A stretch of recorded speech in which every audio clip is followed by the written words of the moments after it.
La radio como la conoces, déjala de lado. Lo que viene ahora es otra cosa. Alberto Peralta se propuso cambiar tu experiencia como oyente, fusionando elementos que otros conductores han desechado, tal vez con razón. De todos modos, esta idea ya lleva muchos años con increíble éxito. Se llama Jarro Café y usted, amable oyente, es un cómplice necesario.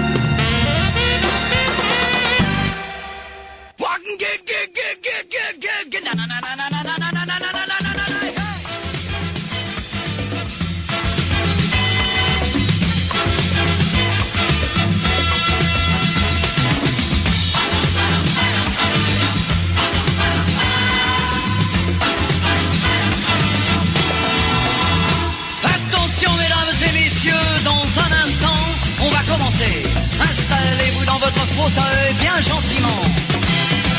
5, 4, 3, 2, 1, 0, partez. Tous les projecteurs vont s'allumer et tous les acteurs vont s'animer en même temps.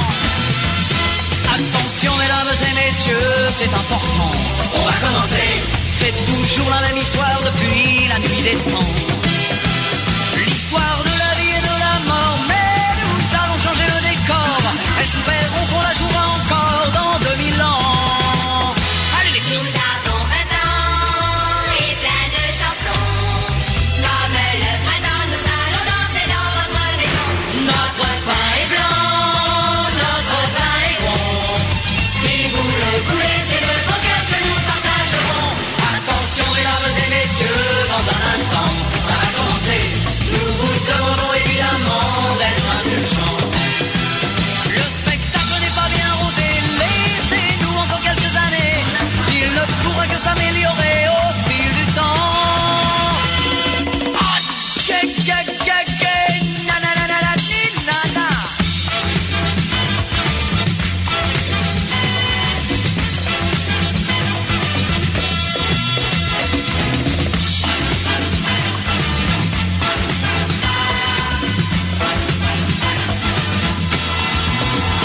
Attention mesdames et messieurs, dans un instant, ça va commencer.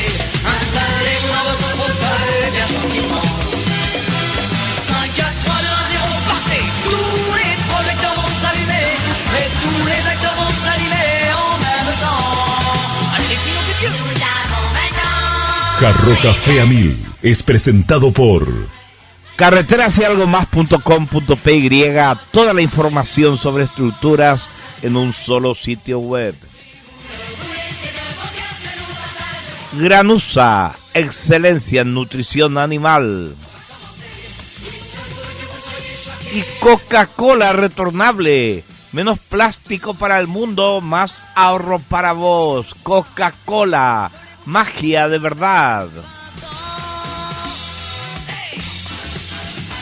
Muy bien, muy buenas tardes, ¿cómo están ustedes? Bienvenidos a este Jarro Café de martes.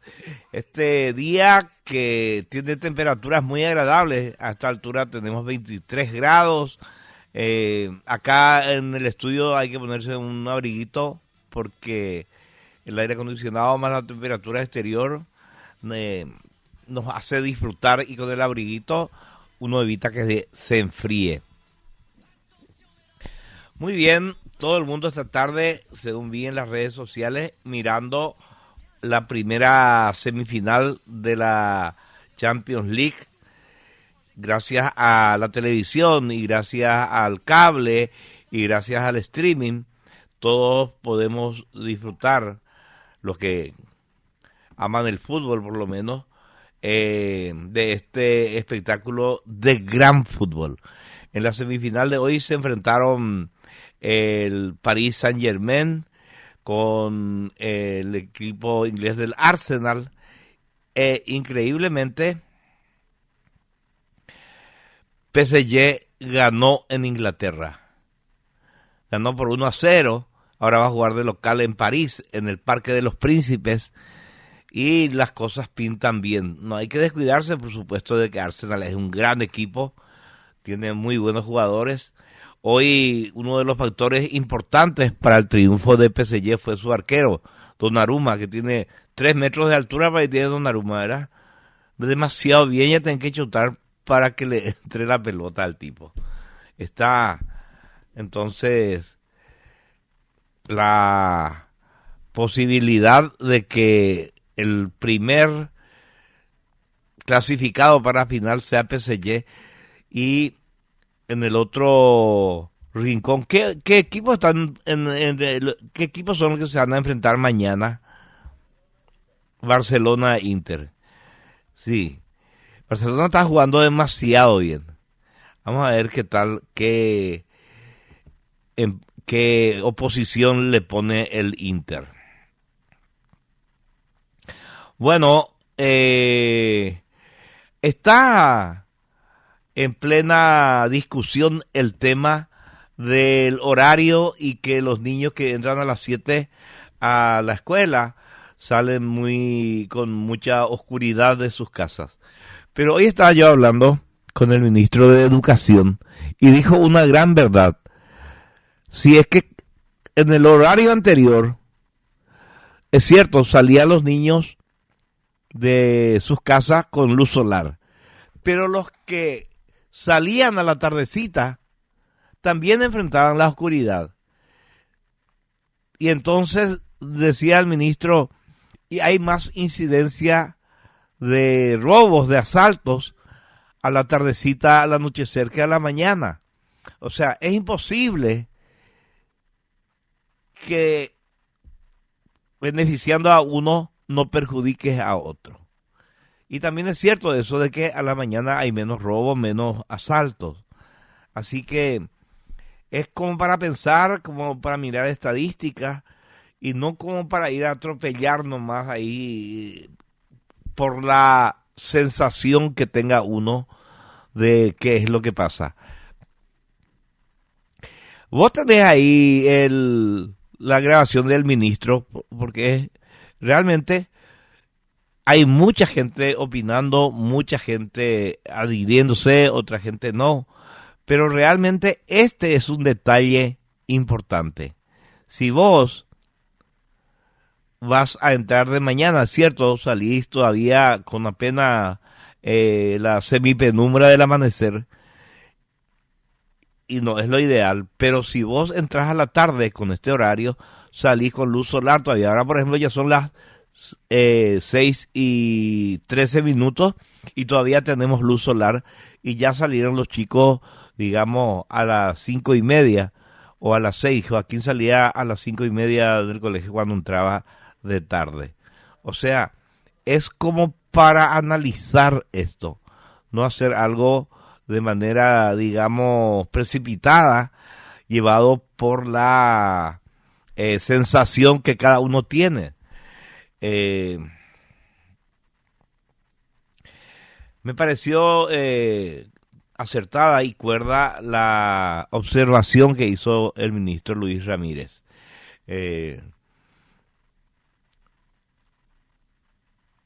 La modificación del horario afecta indefectiblemente a uno de los dos sectores, o a los que entran a la mañana o a los que entran a la tarde, o a los del turno noche más todavía, ¿verdad?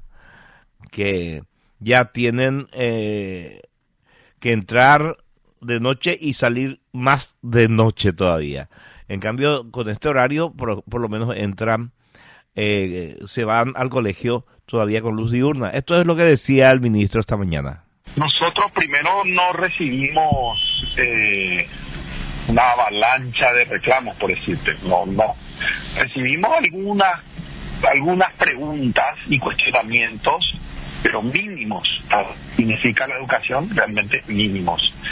Independientemente de eso, lo segundo es que la educación tiene sus modos y sus maneras de funcionar independientemente de la ley.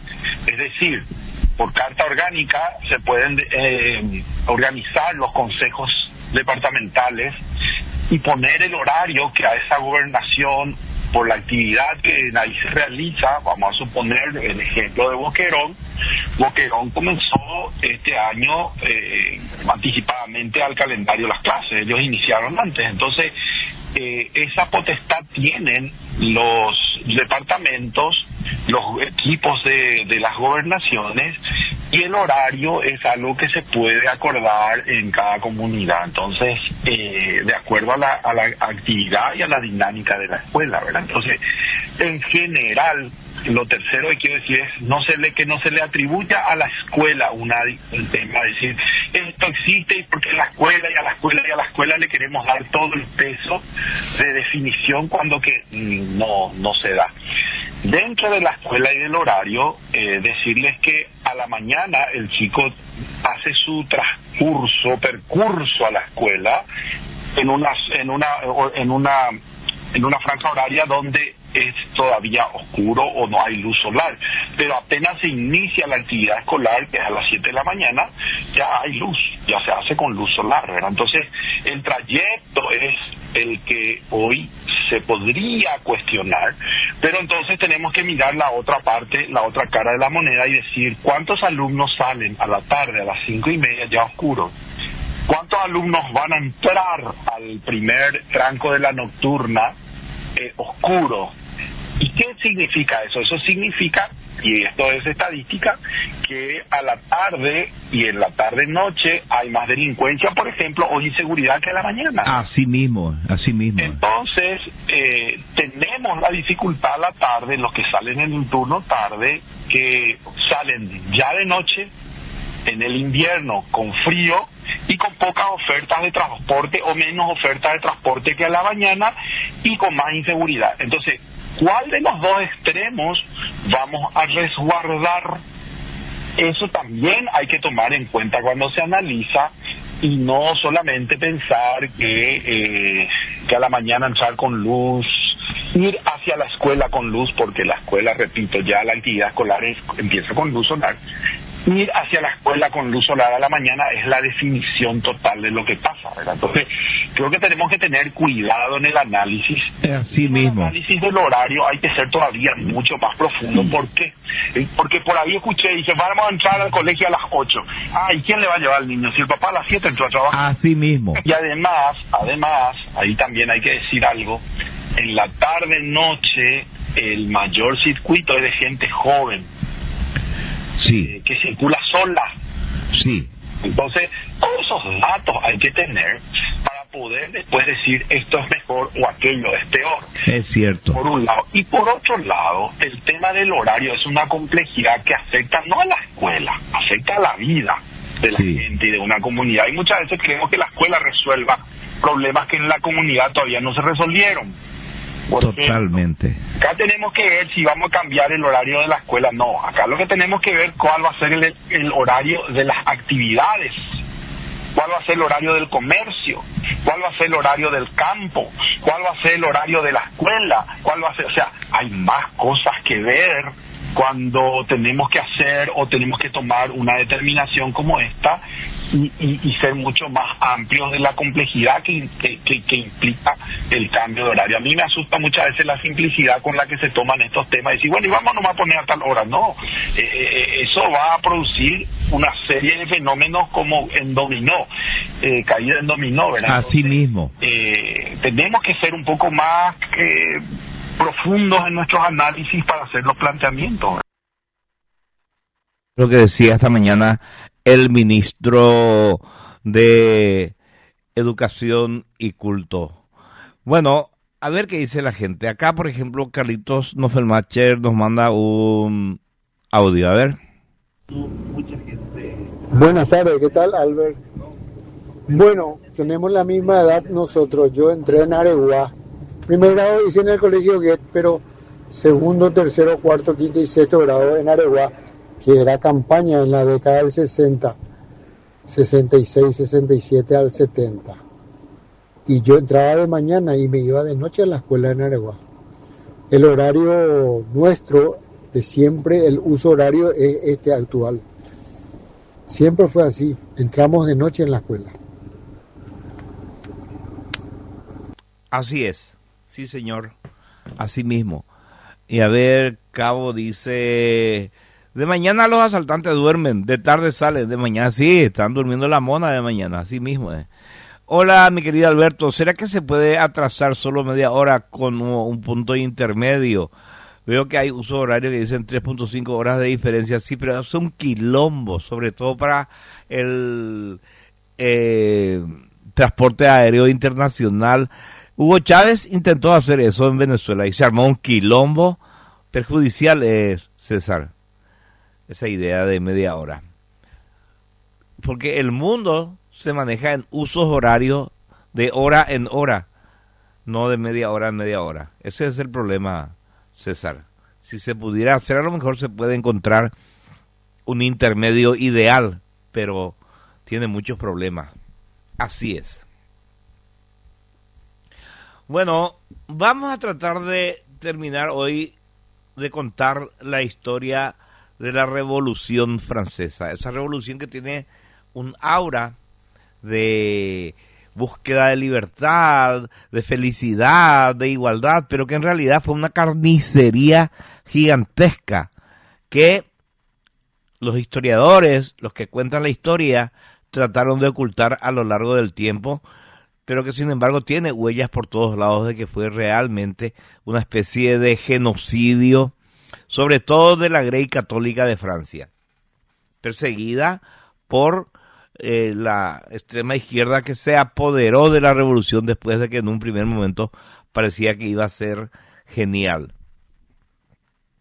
Y vamos a hablar hoy de la masacre de esto que ocurrió en una zona francesa que estaba totalmente copada, digamos, donde todos los habitantes eran católicos, la Vendée.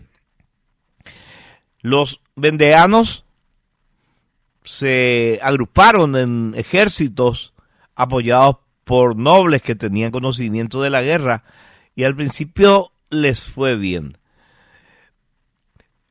Lo que les llevó a la derrota fue la traición de Inglaterra.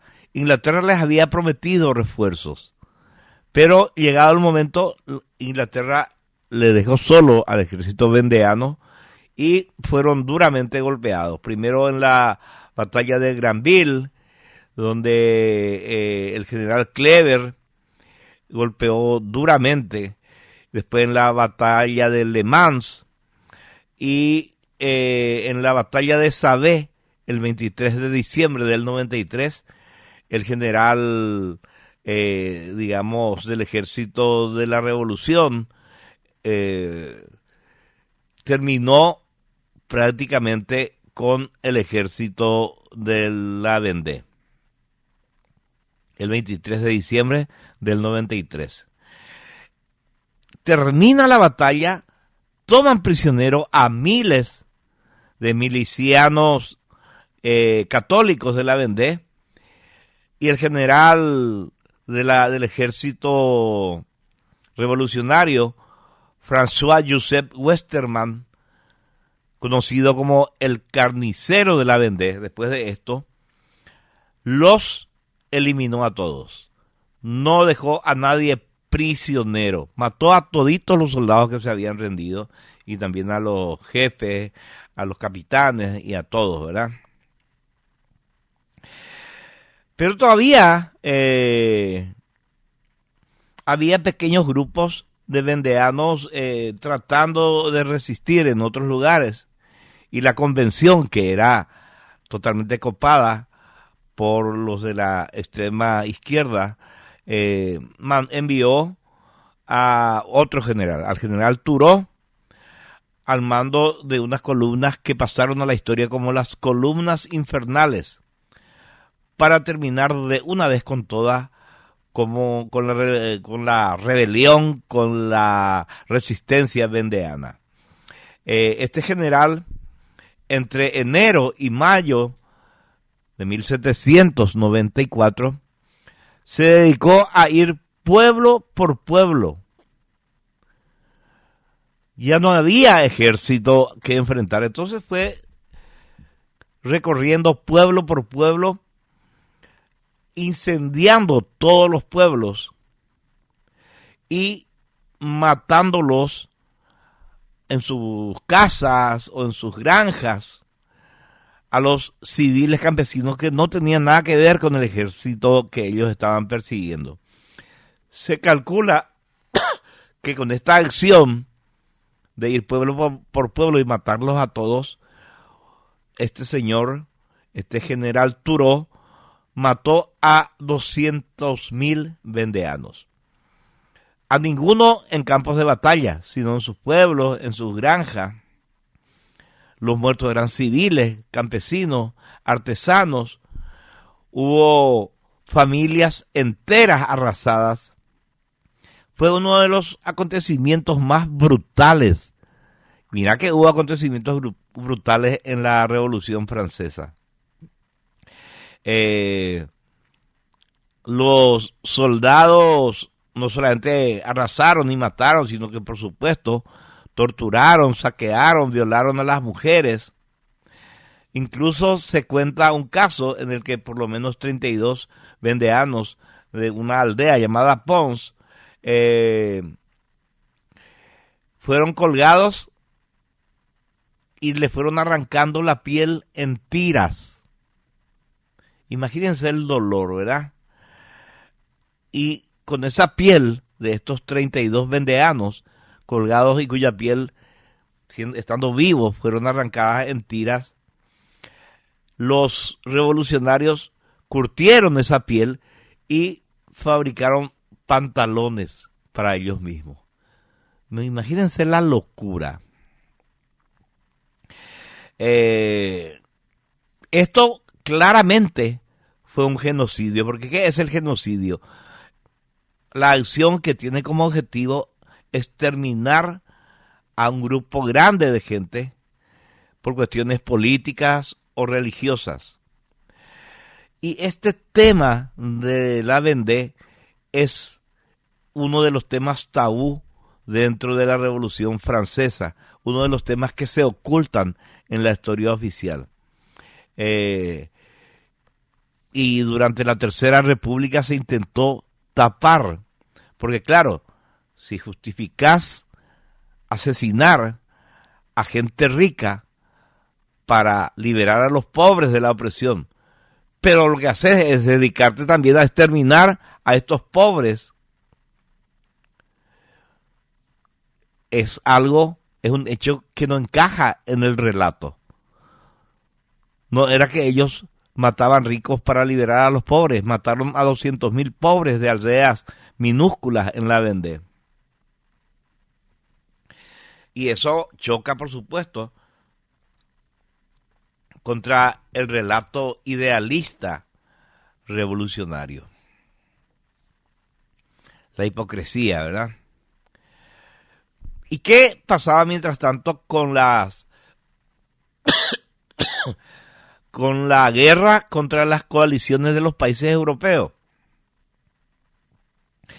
Los franceses, los revolucionarios, fracasaron en su invasión del Piamonte italiano, pero en los otros frentes consiguieron victorias. Por ejemplo, en la batalla de Muscron, en abril y mayo del 94, batalla que se libró contra las tropas del emperador Francisco I y también contra los británicos. Ahí fue que los revolucionarios fundaron su Tercera República. También fundaron una república hermana, la República de Billon, en el sur de lo que se llamaría en ese momento la Bélgica austríaca. Pero esta República de Billon no duró mucho, digamos, como República Francesa, porque al año siguiente los revolucionarios decidieron directamente anexarla a Francia. Y también podemos hablar de la batalla de Fleurus del 26 de junio de 1794. Y en esta batalla se usó por primera vez en la historia, estamos hablando de 1794, un globo aerostático para mirar desde arriba y juntar información de cómo estaba el ejército contrario y también para dar datos hacia dónde direccionar la artillería. Este globo aerostático usado por Francia les dio una victoria decisiva contra los austroneerlandeses y consiguieron reocupar la región de Renania. El que hizo todo esto fue un general llamado Jourdan. Bueno, en julio de ese mismo año, o sea, un año después de esto, se hundió el Frente Español. Después de la batalla de Lulú, las fuerzas republicanas, las fuerzas revolucionarias, reconquistaron el Rosellón, pasando la frontera por San Sebastián, entraron a Navarra y Cataluña y tomaron parte de estos territorios españoles. Daba la sensación de que los enemigos exteriores habían sido derrotados. Y eso, por supuesto, alegró mucho a los revolucionarios franceses. Pero, mientras tanto, los ingleses seguían con sus ambiciones y de vez en cuando realizaban ataques. Y los ingleses, no contentos con tratar de tomar territorio francés, o por lo menos de liberar a Francia de la masacre revolucionaria, también estaban mirando en ese momento a América. Una flota inglesa tomó Martinica, Santa Lucía, Guadalupe, que son islas de las Antillas, que estaban tomadas por los franceses. Y estos, los revolucionarios, enviaron una flota para echar a los ingleses que habían tomado esas 3 islas antillanas. Y los franceses consiguieron echarlos a los ingleses, que estaban, por supuesto, igual que los franceses, muy lejos de sus bases.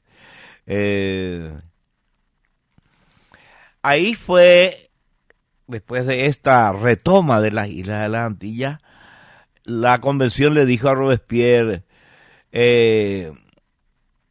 muchacho, ya ganamos, ya le masacramos a todos los de la Dembé, ya le ganamos a los ingleses, le echamos hasta de las Islas Antillanas, así que no tiene sentido seguir por este camino de represión, de crueldad, de la ley del sospechoso.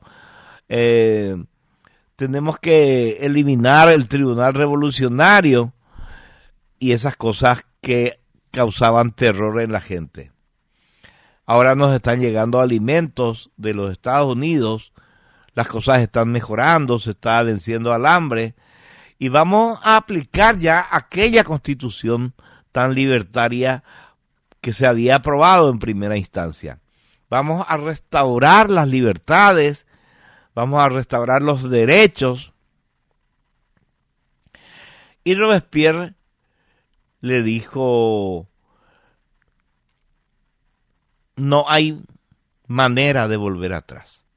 La revolución guillotina y va a seguir guillotinando. Esa es la frase que copió casi 2 siglos después en la sede de las Naciones Unidas en plena Nueva York el asesino Che Guevara, que cuando le preguntaron si ellos estaban fusilando gente como había denuncias, el Che Guevara dijo, nosotros hemos fusilado, estamos fusilando y vamos a seguir fusilando. La misma frase con la que Robespierre le contestó a la convención que quería que cese el terror. Bueno, lo cierto es que entre junio y julio de 1794 se desarrolló la última fase del terror. Y esta última fase fue llamada el Gran Terror. Porque pasó en esta última fase, imagínense, junio y julio, 2 meses del 794, pasó tal cantidad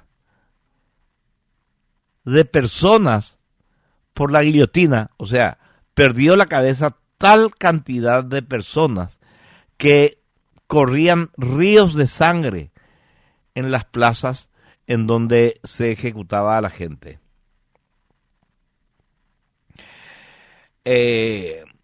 Todo apuntaba a que Robespierre quería convertirse en dictador. Y por supuesto, muchos de los políticos revolucionarios no querían eso. Habían aceptado aterrorizar a la gente, matar a mansalva, violar, saquear, todo en nombre de la libertad, que es una de las grandes contradicciones de esta ideología. Pero de repente ven que Robespierre en realidad no hizo todo eso por la libertad, sino por convertirse en dictador, una especie de Fidel Castro del siglo XVIII. Así que empezaron a reunirse en secreto, a armar un complot contra Robespierre. Las cabezas de estas conspiraciones, porque no era una sola, fueron Fouquet, Carrier y Paul Barras. Este Paul Barras va a ser bastante importante. Paul Barras, como dato curioso, digamos, les cuento que era un antiguo vizconde. O sea, había sido un noble que se convirtió en revolucionario. Bueno, en el 27 de julio de 1794 hubo una revuelta de los diputados. ¿Cómo empezó todo? Se reúne la convención y sube al estrado Robespierre, saca de un bolsillo un papel y dice: acá en este papel tengo una lista de antirrevolucionarios. Y en esta lista hay mucha gente que está en contra de mi persona. Y yo mañana voy a ordenar la detención de todos estos contrarrevolucionarios.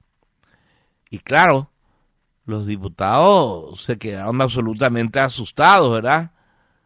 Dijeron: este tipo nos va a liquidar a todos. Este tipo nos va a purgar. Uno de los que quedó con miedo y enojado fue Tallien, el verdugo de Burdeos. Este muchacho, que había sido uno de los más eficaces guillotinadores al mando de Robespierre,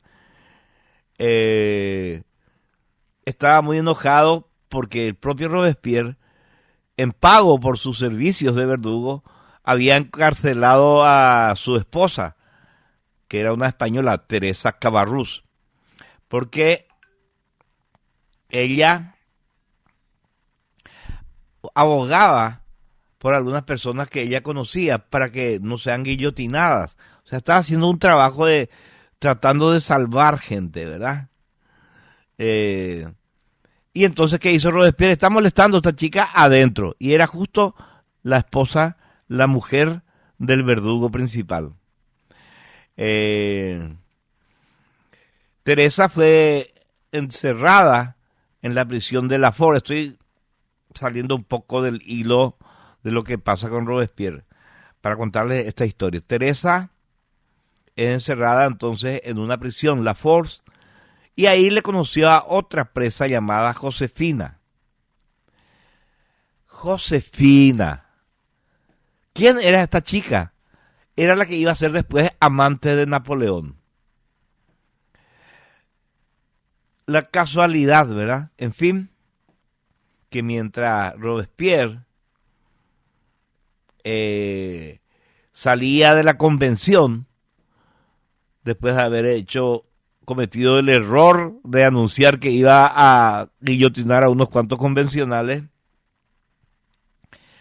los diputados se reunieron y votaron si lo iban a arrestar o no, ¿verdad?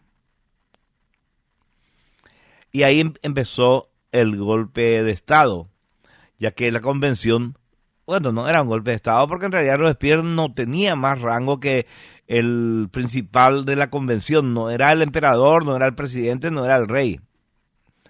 Así que votaron para arrestarle a él, a Robespierre, y a un séquito de seguidores fanáticos que tenía. Y también aprobaron destituir al titular de la Guardia Nacional, y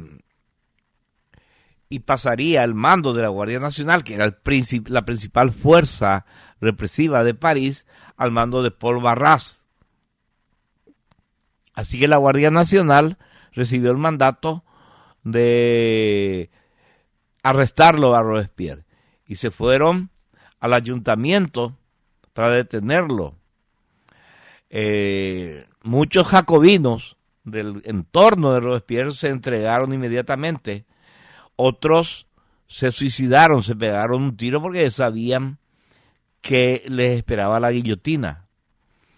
Mientras tanto, Robespierre estaba atrincherado en el ayuntamiento, defendido por sus leales, que eran un puñado nomás ya en ese momento, y la Guardia Nacional asaltó el edificio, y Robespierre trató de, uno dice que trató de suicidarse y se pegó un tiro en la mandíbula. Una torpeza, ¿verdad? Si te querés suicidar, pues no te va a pegar un tiro en la mandíbula. Y otros dicen que alguien le pegó un tiro. Él estaba, cuando le agarran, vivo, no era muy grave la herida, y lo apresaron, le vendaron ahí la mandíbula y le apresaron. Y al día siguiente, el 28 de julio de 1794, ¿quién subía al cadalso para poner la cabeza en la guillotina? Robespierre, el incorruptible, el que hizo matar a miles y miles de personas. ¿Se acuerdan de cómo les mató a algunos en Nantes? Construyeron unas barcazas, porque eran demasiado, eran 4.000, construyeron unas barcazas enormes, remolcaron las barcazas llenas de gente atada de pies y manos hasta el medio del río, del Loira, y hundieron las barcazas. Mataron ahogadas a 4.000 personas. Bueno, lo cierto es que entonces ese 28 de julio de 1794, Robespierre y los 21 allegados que le estaban defendiendo perdieron la cabeza. Y por supuesto, en los días siguientes fueron ejecutando a todo lo que olía a jacobino. Mataron en los días siguientes a cerca de 100 o 200 jacobinos. Y con esto se puso fin al imperio del terror impuesto por los de la extrema izquierda jacobina a Francia. El 27 de julio, una semana después, ya no había jacobinos en el poder de Francia y se dio paso a lo que se llamó la Convención Termidoriana. Un nuevo gobierno con ganas de retomar los principios revolucionarios que había defendido Lafayette en 1791, principios revolucionarios moderados, liberales, de defensa de la propiedad privada, de la libertad de expresión, de un montón de cosas y no contraria a la fe católica. Los termidorianos entonces trajeron de vuelta también a los girondinos que habían estado en el exilio. Se restituyó totalmente el culto cristiano, se les devolvió su rango religioso a los sacerdotes, a los que se les había obligado a renunciar a eso. Y se restableció también el liberalismo económico, se les dio de vuelta sus tierras a los propietarios, se les permitió a los comerciantes hacer sus transacciones, y el club jacobino, que es donde había nacido, donde había estado el huevo de la serpiente que ensangrentó a Francia, fue clausurado, el club jacobino. Y las leyes y las instituciones que estos habían creado fueron eliminadas. Se les trató de ayudar a los de la Vendée, que habían sufrido tanto. Habían muerto 200.000 personas, un verdadero genocidio. Y se les aceptó y se les facilitó y se les garantizó la vuelta a los emigrados monárquicos. Parecía que la calma volvía a la sociedad francesa. Se abrieron muchos cafés, bares, lugares de ocio. Se vivió un momento de euforia, de alegría y de esperanza en Francia.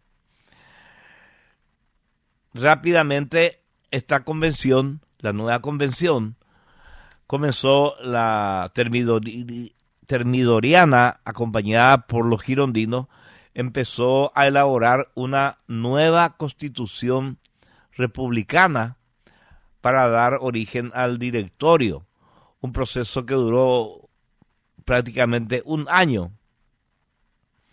Eso sí, no crean que a partir de ahí todo iba a ser color de rosa. En ese año existió lo que se llamó el terror blanco, en el que los monárquicos girondinos y otros grupos antijacobinos, por supuesto con ganas de venganza, se dedicaron a perseguir, arrestar y a ejecutar a los antiguos participantes del terror. Eran grupos que se formaban casi espontáneamente, como la Juventud Dorada de París, los compañeros de Jeu en la ciudad de Lyon. Estos compañeros de Jeu en Lyon lincharon a centenares de jacobinos por toda la región en venganza por las atrocidades que habían cometido, mientras que en la Provenza, en la región de Provenza,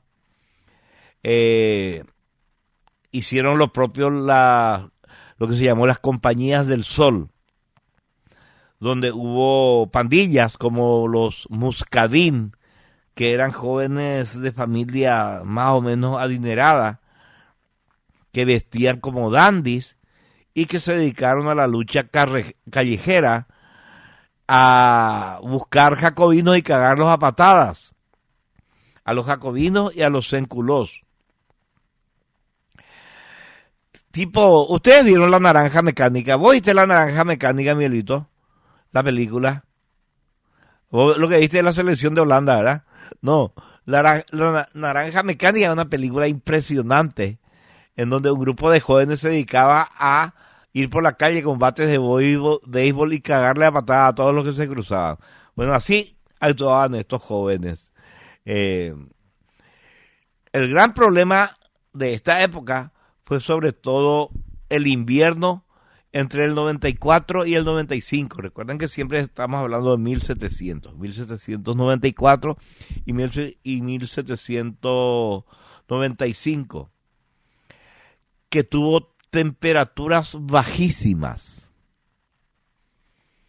y que arruinó la cosecha y, por supuesto, hubo hambre y eso trajo revueltas populares. ¿Qué fue lo que pasó en ese momento? Al otro lado del mundo explotó un volcán, o sea, erupcionó un volcán, el volcán Tambora.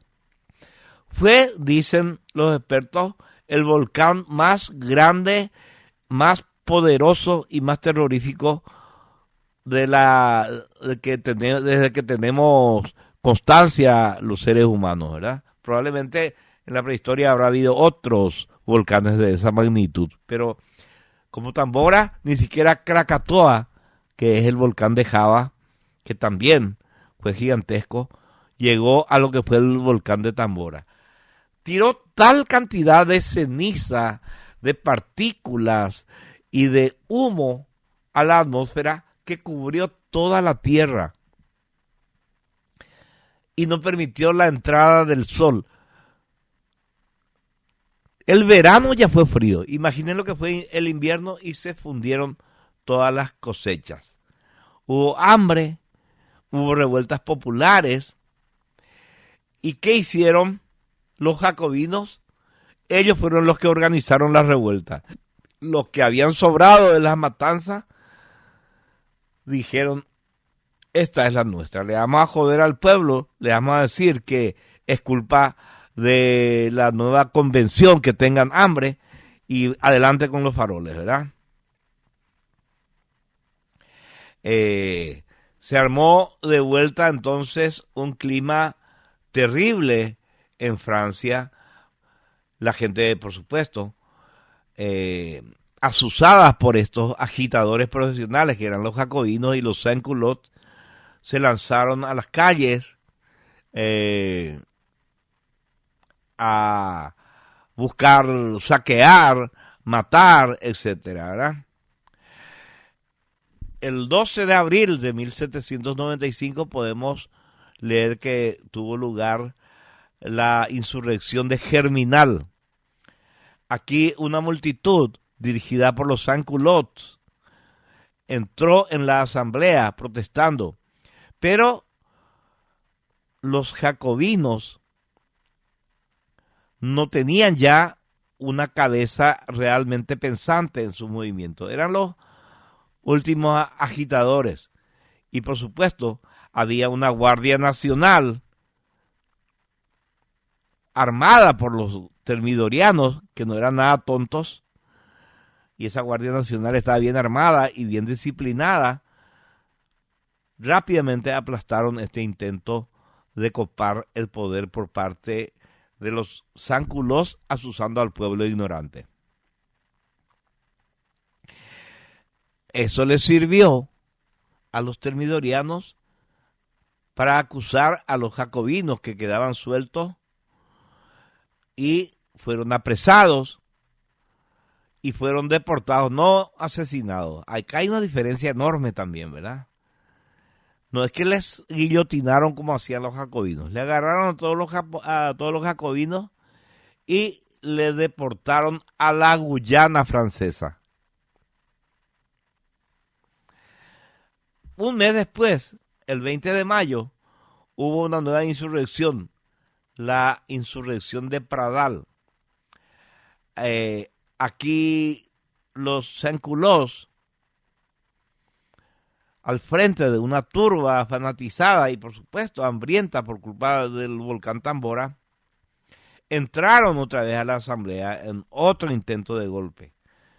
Le sacaron a un diputado, le decapitaron y pasearon su cabeza en una pica, exigiendo control de precios y que llegasen suministros de comida a París.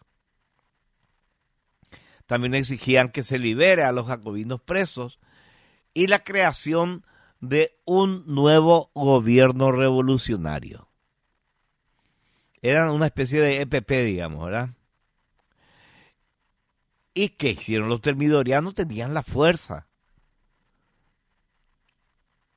¿Y qué hicieron con la fuerza?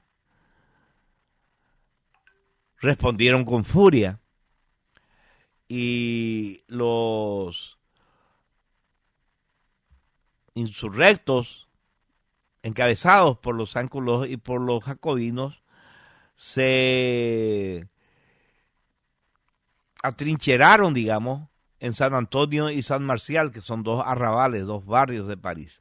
Levantaron barricadas para resistir y hubo 4 días de batallas campales por las barriadas de París. Y finalmente, por supuesto, los rebeldes fueron derrotados por completo. Y esto también se aprovechó, dijeron los termidorianos, ya le mandamos a unos cuantos a Guyana, pero estos tipos nos escarmientan. ¿Qué vamos a hacer con ellos? Le cortaron la cabeza a los líderes. Ya habíamos contado que en ese interín el pequeño Luis XVII, el hijo de Luis XVI, murió en la prisión du Temple, a los 10 años. Y fue en ese momento cuando su tío, que se había escapado tiempo atrás de Francia, se autoproclamó como Luis XVII, legítimo rey de Francia.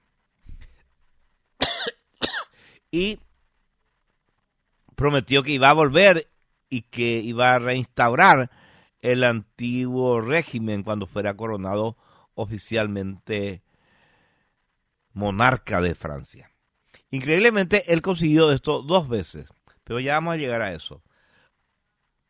Les spoileé un poquito cómo continuó esta revolución.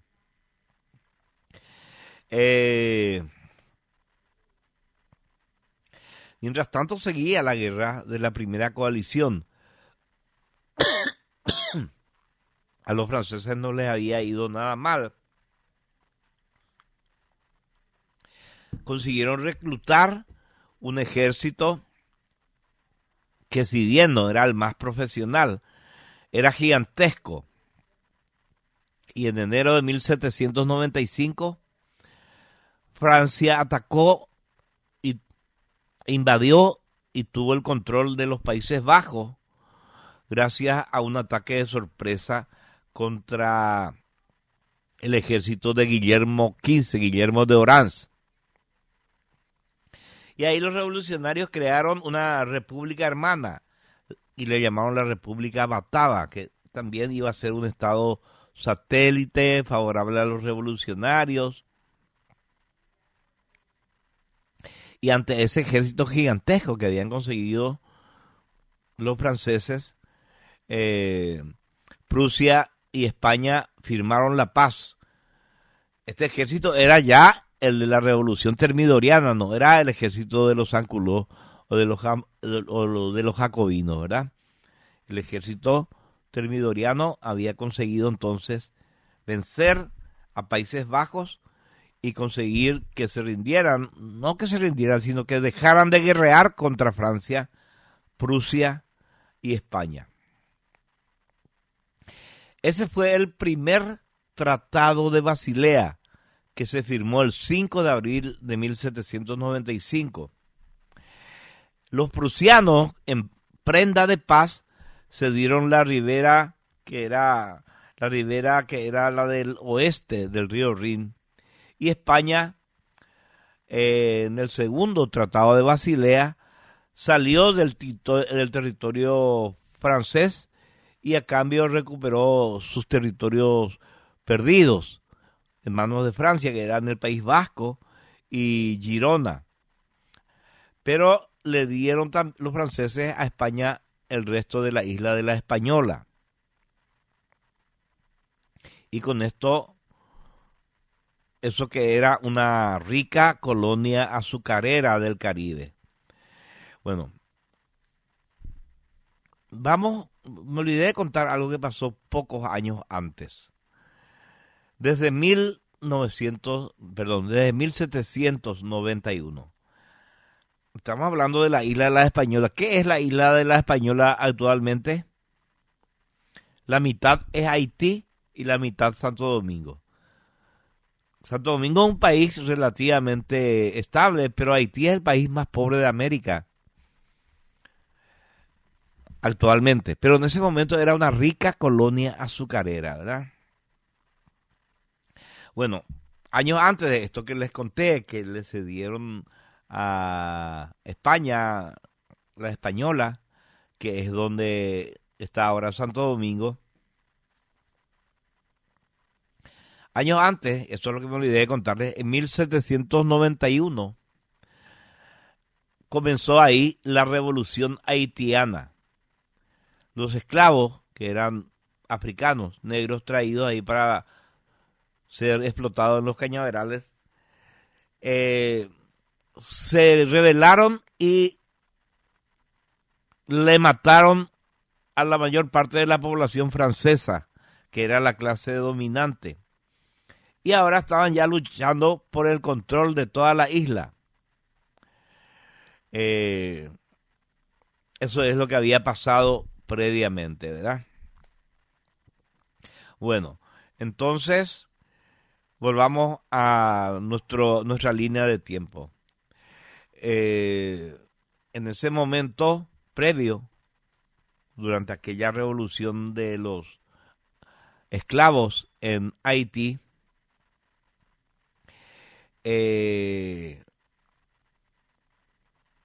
siempre fueron un dolor de cabeza para los revolucionarios jacobinos incluso. Pero cuando se consigue esta paz, gracias a estos tratados, se consiguen estas treguas, digamos, permitieron que los termidorianos, que eran los que tenían la sartén por el mango, respiren más tranquilos. Y Francia entonces estuvo libre de invasiones durante un tiempo.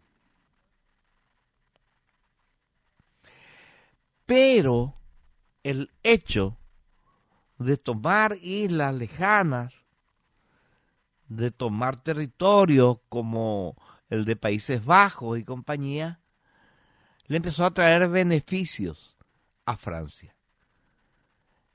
Y los de la Convención Termidoriana vieron que este modelo de expansión territorial era bastante beneficioso.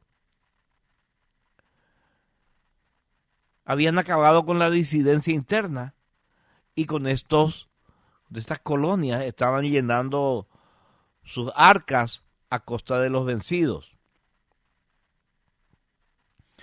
Así que pronto las conquistas de Francia se fueron sucediendo una tras otra y explotaba el país de alegría. Imagínense, se había acabado el terror, se había fortalecido el comercio, se había restablecido la propiedad privada, se respetaba la libertad de expresión y la libertad de prensa, y además el país recibía plata explotando a sus colonias. Para las colonias no había toda esa bonanza capitalista que había en Francia, en París y en las provincias. Para las colonias lo que había era explotación.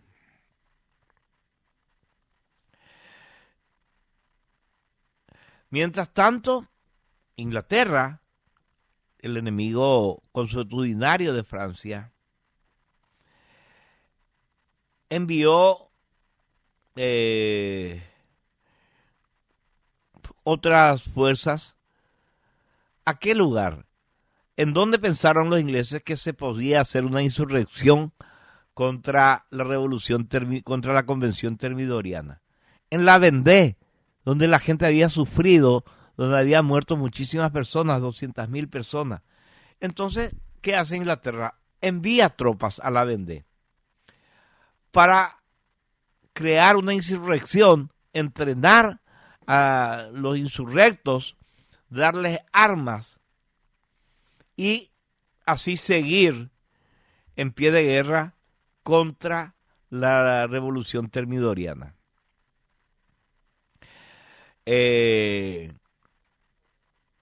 Su plan realmente no fue lo suficientemente bueno, ¿verdad? El plan era entrenar a la gente de la Vendée y también llevar a través del canal de la Mancha a las tropas francesas realistas que estaban en Inglaterra. Tirarlos ahí bien armados para que peleen contra el ejército termidoriano. Así que se produjo la batalla de Quiberon entre junio y julio de 1795, pero por supuesto la invasión fue un fracaso tremendo. Se le agarró a los líderes y por supuesto fueron ejecutados. Esta vez no por la guillotina, sino por fusilamiento. Pero no todo iban a ser buenas noticias para la convención. A pesar de que los franceses tuvieron éxito en la batalla de Loano en Italia, en esos mismos meses hubo además varias batallas en las orillas del río Rin y varios generales franceses fueron encadenando derrota tras derrota contra los austríacos. En septiembre, por ejemplo, fueron derrotados en Heidelberg, en octubre en Eich y después en Mannheim. También mordieron el polvo de la derrota. Fueron a asediar Maguncia y también fracasaron.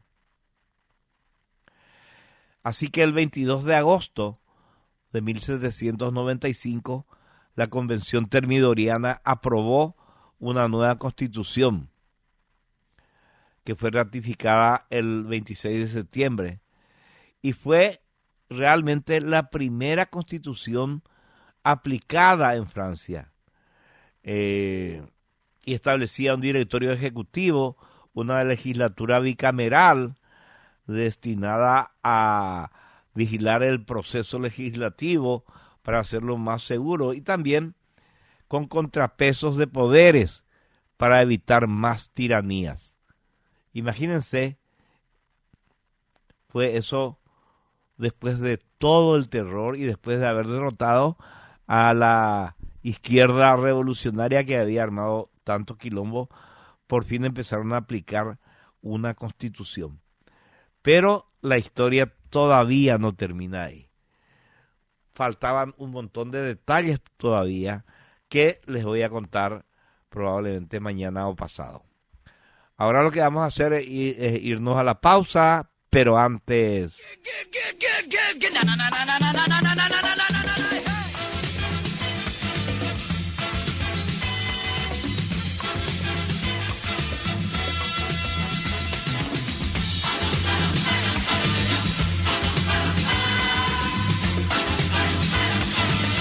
Granusa presenta una solución práctica y eficiente para tu campo. Micromin Guazú, un suplemento mineral proteico en forma de bloques que aumenta la ganancia de peso, mejora los índices reproductivos y cubre todas las exigencias de microminerales de los animales. Una tecnología que facilita el manejo y logística con un alto retorno financiero y con baja inversión. Contactanos al 0983-133-133 o en nuestras redes sociales de Facebook e Instagram. Granusa, excelencia en nutrición animal.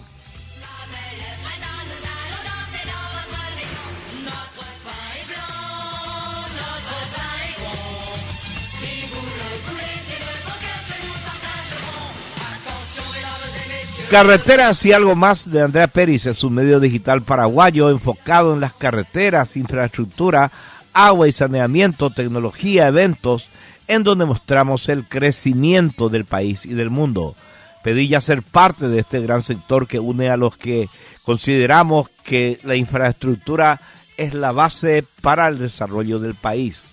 Desde Carreteras y algo más ofrecemos espacios publicitarios en redes sociales y en nuestra plataforma web. Conocenos más en www.carreterasyalgomás.com.py. Seguinos en redes sociales. Estamos en Facebook, Instagram y YouTube como Carreteras y algo más de Andrea Peris y en X como @perisandru. Sé parte de nuestro grupo de WhatsApp de noticias de este apasionante sector. Et plein de chansons. Comme le printemps, nous allons danser dans votre maison. Notre pain est blanc, notre pain est bon. Si vous le voulez, c'est de bon cœur que nous partagerons. Attention, mesdames et messieurs. Desde Coca-Cola Paraguay reafirmamos nuestro compromiso con la circularidad de los envases. Por eso ahora las botellas de spray están hechas 100% con material reciclado. Vos también podés unirte al ciclo de la frescura, separar tus residuos y darle una nueva vida a tus botellas. Y recordá siempre que Coca-Cola retornable es menos plástico para el mundo y es más ahorro para vos. Coca-Cola, magia de verdad.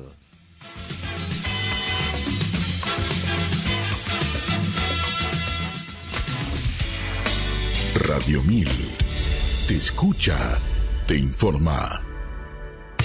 Carreteras y algo más.com.py. Creciendo juntos. Toda la información sobre infraestructura en general y de carreteras de Paraguay y del mundo en un solo lugar. Carreteras y algo más de Andrea Peris. Visítanos en www.carreterasyalgomás.com.py y Twitter @perisandru. Hashtag Carreteras y algo más. Instagram @carreteras y algo más. Desde Coca-Cola Paraguay estamos comprometidos con la circularidad de nuestros envases. Por eso ahora las botellas de Sprite también están hechas 100% con botellas recicladas. Únete al ciclo de la frescura, separa tus residuos y dale una nueva vida a tus envases. Explicar lo que sucede en la economía es cosa de expertos y nosotros lo sabemos.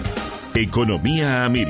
60 minutos de información especialmente seleccionada para vos de la mano de MF Economía e Inversiones. Economía a 1000. Lunes a viernes de 11 a 12 horas por Radio 1000 AM. Te escucha, te informa.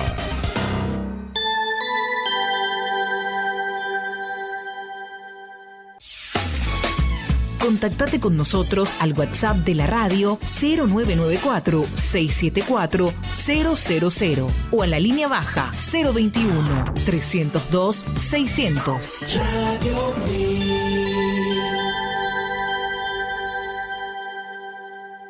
Seguimos escuchando Jarro Café a 1000.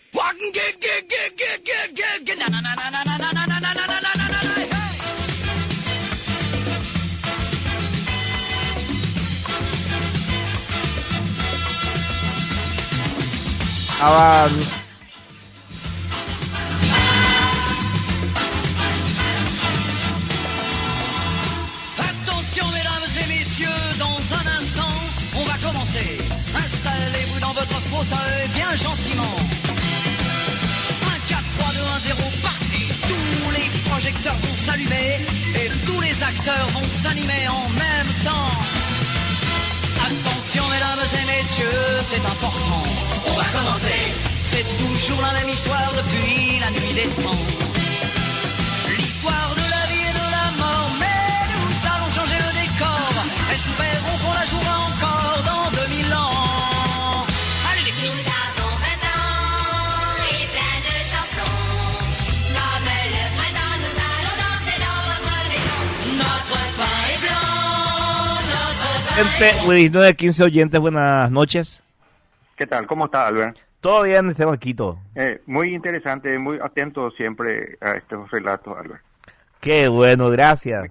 Me acuerdo que vos contaste cuando fueron atrapados los reyes en Varennes, ahí a 31 kilómetros más de Austria. Sí, sí, sí. Bueno, y había leído una parte, ¿sabes? Yo creo que uno de los motivos fue ellos huyeron como reyes con grandes carruajes y todo eso. No era un solo carruaje nomás. Y otra cosa, la reina dice que había llevado sus 2 cocinas esmaltadas y decoradas sobre los carruajes. La reina. Y sí, no era para nada pobre la gente que iba desplazándose. Imagínate vos, huyeron como reyes, en vez de tomar un camino a pie y no, era lejos de la frontera y se juntó a su mamá, que era la emperatriz María Teresa, la mamá de María Antonieta. Y sí, así mismo. María Teresa de Austria. Sí, señor. Y bueno, yo digo que huyeron como reyes, por eso fueron atrapados. No era un solo carruaje nomás. Parece que llevaban mucho equipaje, ¿eh? Y sí, pero no había los casos porque el terror estaba ahí latente por todos lados. Sí, sí. Bueno, gracias, Albert. No, gracias a vos. A ver qué dice la gente. Dice, hola, mi querido Alberto, ¿será que se puede atrasar solo a dos? Brillante, abrazo, dice. Abrazo a vos, César. Buenas tardes, don Alberto. Qué jodida era la actividad económica de los habitantes del departamento de La Vendée. Había sido, che. Dice, no, puede vender, doble E, acento en la primera E. Dice, Alberto, ¿cuándo vas a contar la historia de Rasputín? Demasiadas versiones. Ay, sí, vos sabés que, pero hay mucha leyenda en torno a Rasputín. Pero es interesante, vamos a preparar. Lo que no vamos a preparar y ya nos vamos a ir directamente es a la nueva pausa.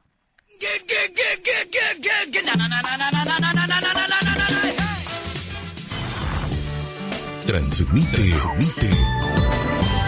Radio 1000 AM. Carreteras y algo más.com.py.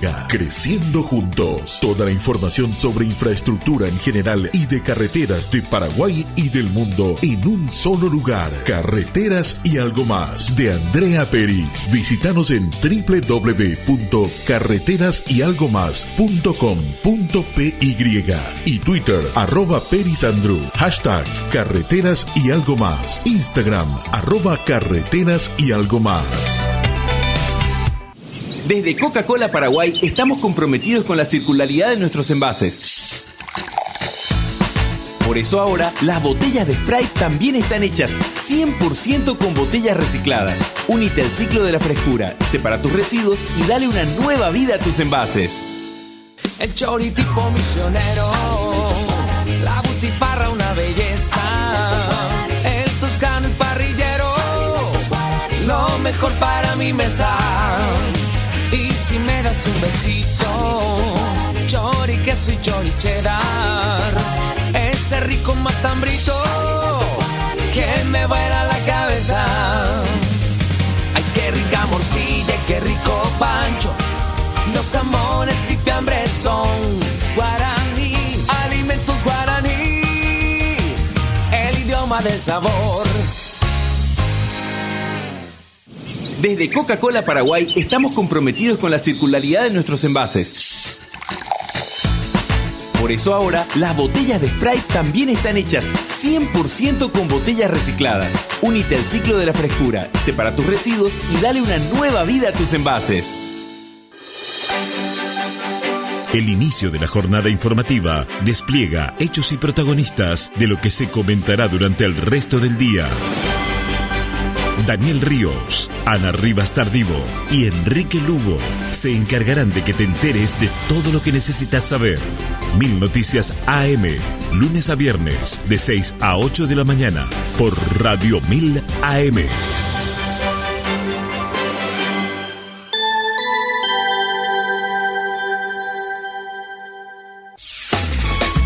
Contactate con nosotros al WhatsApp de la radio 0994-674-000 o a la línea baja 021-302-600. Radio 1000.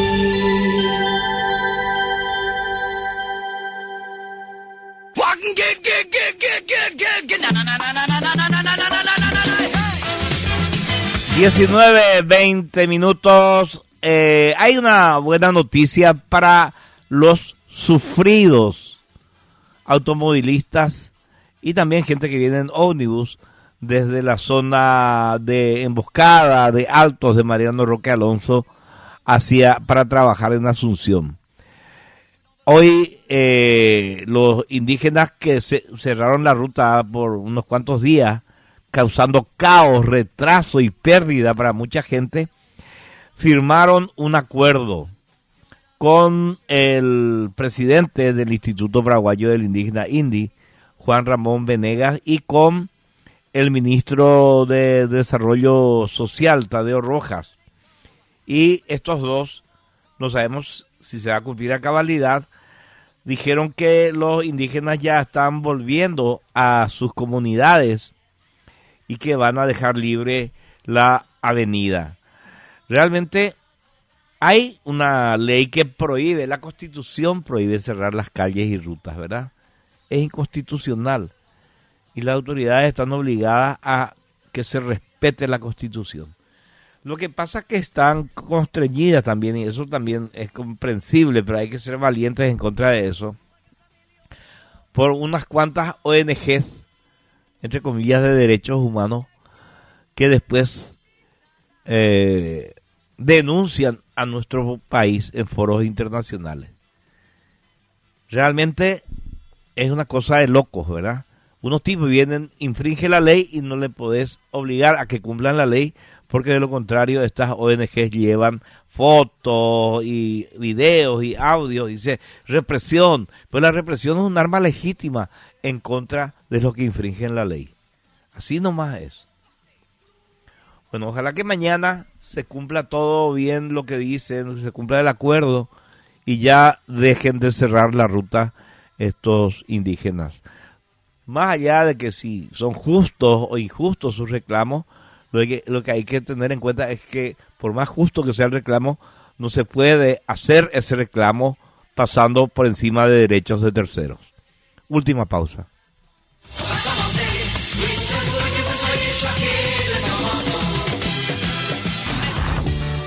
Transmite Radio 1000 AM. Desde Coca-Cola Paraguay estamos comprometidos con la circularidad de nuestros envases. Por eso ahora, las botellas de Sprite también están hechas 100% con botellas recicladas. Únete al ciclo de la frescura, separa tus residuos y dale una nueva vida a tus envases. La producción nacional necesita aliados para seguir creciendo. Por esa razón, en Granusa impulsamos el desarrollo productivo del país gracias a la innovación en nutrición animal. Nuestra misión principal es ayudarte a lograr tus objetivos en cada etapa y ciclo productivo. Somos tus aliados estratégicos en nutrición para la ganadería paraguaya.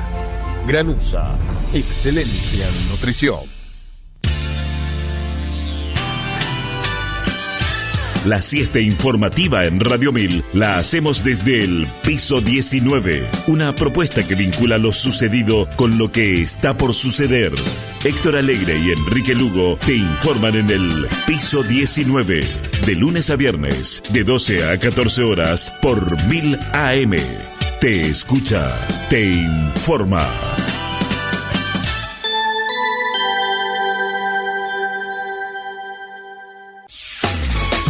Contactate con nosotros al WhatsApp de la radio 0994-674-000 o a la línea baja 021-302-600. Radio 1000.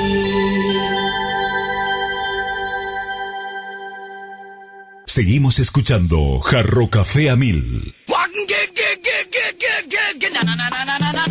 Bueno, en realidad seguíamos escuchando porque nos vamos. Un placer haber estado con ustedes. Mañana a las 8 de la mañana volvemos acá mismo para poder compartir. El que nos esté escuchando la radio a esa hora ya sabe muy bien lo que es. Gracias. Chao.